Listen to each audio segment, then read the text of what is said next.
నిద్రలో కలవరింతలు అంటే డ్రీమ్స్ రావడము మంచిగా చెడ్డ గురించి మనం తెలుసుకుంటాము.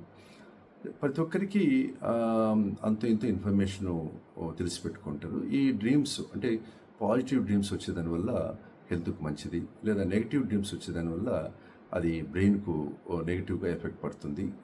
హెల్త్ పాడవుతుందని ఆహ్, తెల్ ఆహ్, తెలిసిపెట్టుకుంటారు. బట్ సైంటిఫిక్ బేసిస్ ఏమిటంటే ఈ డ్రీమ్స్ వల్ల మనకు మంచి కానీ చెడ్డ కానీ ఏముండదు. But this is part and parcel of natural brain developmental process.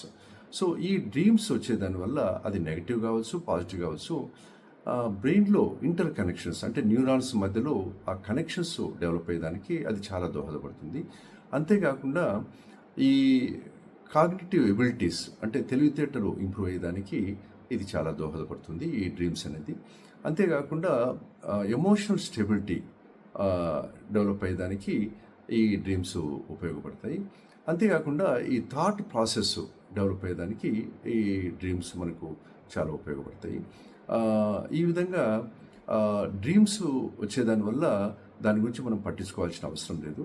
But రేర్గా 1% ఆఫ్ పీపుల్లో ఈ డ్రీమ్స్ పదే పదే రావడము, లేకపోతే చిన్నపిల్లల్లో ఈ డ్రీమ్స్ వచ్చి మధ్యలో లేవడము, ఏడవడము, స్లీప్ డిస్టర్బ్ కావడము ఇట్లా జరుగుతుంటే అప్పుడు మనము ఎయిదర్ పీడియాట్రిషియన్ కానీ లేదా న్యూరోఫిజిషియన్ కలవడం అనేది చాలా ఇంపార్టెంట్. బట్ ఈ విధంగా ఓన్లీ 1% ఆఫ్ పీపుల్కే వస్తుంటుంది. బట్ ఇన్ జనరల్ ఈ డ్రీమ్స్ గురించి పట్టించుకోవాల్సిన అవసరం లేదు.